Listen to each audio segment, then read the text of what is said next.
Welcome, dear friends. Today I share with you an illustration about true strength and humility. Listen carefully to this story of the wind and the mountain. In ancient times, there lived a wind who was proud and boastful. He traveled across the entire world in mere days. He swept over oceans and deserts. He touched every land and every sea. The wind believed himself to be the most powerful force in all creation. One day, as he rushed past a great mountain, he stopped to mock her. "You are so slow," he said with contempt.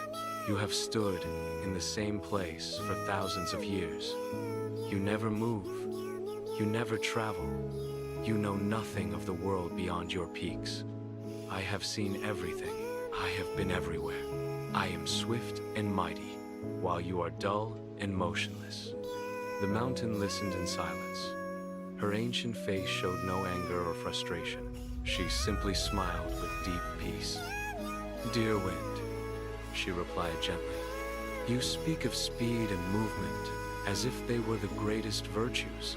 But tell me, in all your rushing, have you ever truly stayed anywhere? Have you ever offered shelter when it was needed? Have you ever stood firm when everything around you trembled?" The wind laughed loudly at her words. He thought the mountain was foolish. "Shelter? Standing firm? These things are for the weak," he declared. "Power is about movement and force. Watch how I bend the trees. See how I push the clouds across the sky. Nothing can resist me." The mountain said nothing more. She knew that wisdom cannot be forced upon those who are not ready to receive it. Days passed, and the wind continued his restless journey. He boasted to the rivers and the forests. He mocked the hills and the valleys. Then one terrible night, a great storm arose. This storm was more violent than any the world had seen in generations. Lightning split the sky. Thunder shook the earth. Rain fell like a flood from the heavens. The wind found himself caught in forces far greater than his own. He was tossed violently in every direction. He was pulled up and thrown down. He spun in circles until he no longer knew which way to go. His strength was spent.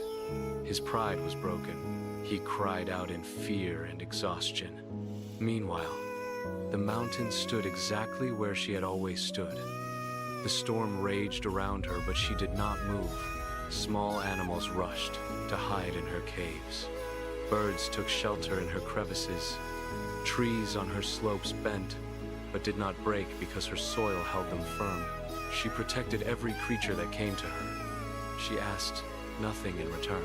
When morning came and the storm finally passed, the wind returned. He was weak and humbled. He drifted slowly toward the mountain with a changed heart. "Forgive me," he whispered.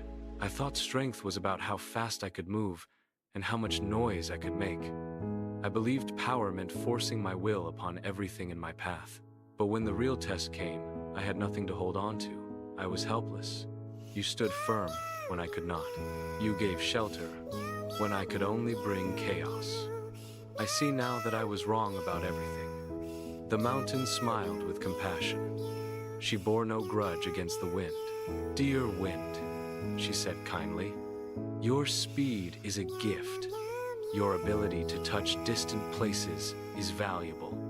But these gifts mean nothing without purpose and direction. True strength is not found in how quickly we move, but in how firmly we stand for what is right.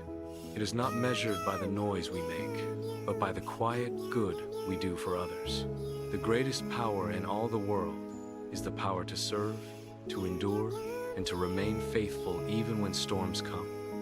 The wind understood at last. From that day forward, he used his swiftness not for boasting, but for carrying seeds to new lands and bringing rain to thirsty fields. He learned to work with the mountain rather than mock her. And whenever he grew tired or lost his way, he would return to rest in her valleys, remembering the lessons she had taught him about true strength. My dear friends, this story teaches us an eternal truth. In your lives, you will meet many who are like the rushing wind, They will boast of their achievements. They will seek attention and praise. They will measure success by how much noise they make in the world. But I tell you, do not be deceived by appearances. The one who serves quietly is greater than the one who boasts loudly. The one who stands firm in difficult times is stronger than the one who runs when trouble comes. Be like the mountain in your faith and in your character. Root yourself deeply in love and truth. When storms come, and they will come, you will not be moved. You will become a refuge for others. This is the strength that truly matters. This is the power that endures forever. May you find the courage to stand firm and the humility to serve. Go in peace.